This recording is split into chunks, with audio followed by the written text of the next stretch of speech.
इस बिल को रोकने के लिए 3-4 आदमी पर नजर थी। एक नीतीश कुमार पर जिनके पास 12 एमपी है, एक चंद्रबाबू नायडू के पास जिनके पास 16 एमपी है, एक चिराग पासवान के पास जिनके पास 5 एमपी है और एक जयंत चौधरी जिनके पास 2 एमपी है। इन चारों लोगों के एमपी को मिलाकर 272 तक पहुंचते हैं। सबको नीतीश ने कहा कि हम आपका सपोर्ट करेंगे, बिल की मुखालफत करेंगे।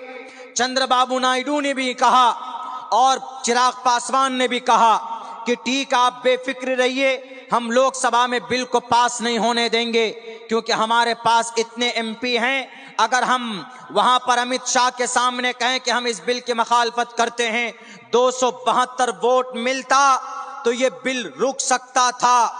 272 एमपी अगर मुखालफत करते तो ये बिल रुक जाता, लेकिन नीतीश कुमार ने, जयंत चौधरी ने और चंद्रबाबू नायडू ने, चिराग पासवान ने ये जीते किन के वोट से?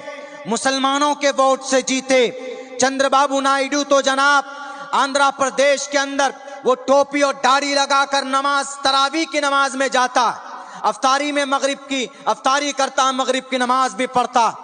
नीतीश कुमार टोपी और तौलिया डालकर वो मुसलमानों के हिमायती बनते, लेकिन जब मुसलमानों के अकीदे और इनकी वक्फ बोर्ड को लूटने के लिए जब कानून बन रहा था तो उस वक्त आप मुसलमानों की मुखालफत में, वक्फ बोर्ड के बिल की मुखालफत में आपने वोट नहीं दिया, वहां पर जाकर भारतीय जनता पार्टी का समर्थन किया। मेरे भाइयों, मैं तो शुक्रगुजार हूं आपके इस बंगाल के ममता दीदी का कि इन्होंने मुखालफत की, पुरजोर मुखालफत की है इस बिल की।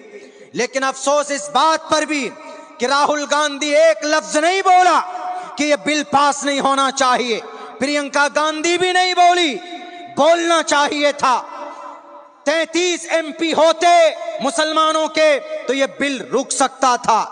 क्या पूरे भारत के अंदर 33 एमपी मुसलमान चुन नहीं सकता? चुन सकता है। जो लोग बोलते हैं ना कि अरे क्या करेंगे 10, 12, 15 एमपी लेकर, अरे कभी कभी एक एमपी लेकर सरकार की जड़ें हिला दी जाती है। आप बात करते हैं 542 एमपी थे, उनमें से सिर्फ 33 एमपी अगर मुखालफत कर देता तो यह बिल रुक सकता था। इसीलिए भारत के मुसलमानों, अब सियासत पर भी काम करने की जरूरत है।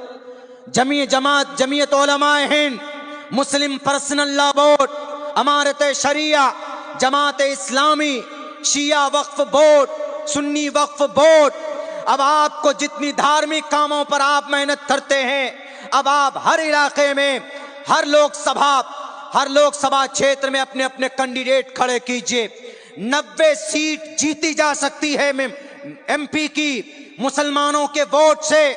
जब 90 सीट जीती जा सकती, जब 90 एमपी मुसलमानों के बन सकते हैं तो क्यों नहीं बनाते? हम उम्मीद करते हैं नीतीश कुमार से, उम्मीद करते हैं चंद्रबाबू नायडू से, भीख मांगते नहीं देंगे हम किसी को वोट। हम आज से अपना वोट लेकर हम अपने एमपी को बना सकते हैं और सरकार अगर कोई आपके खिलाफ बिल लाएगी तो उस बिल को रोक भी सकते हैं आप।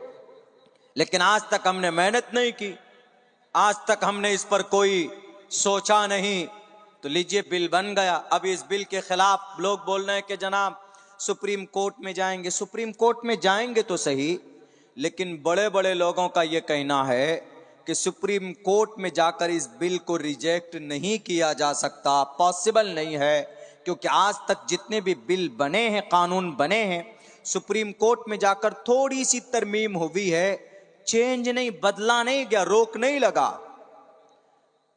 राज्यसभा में भी 119 वोट चाहिए पास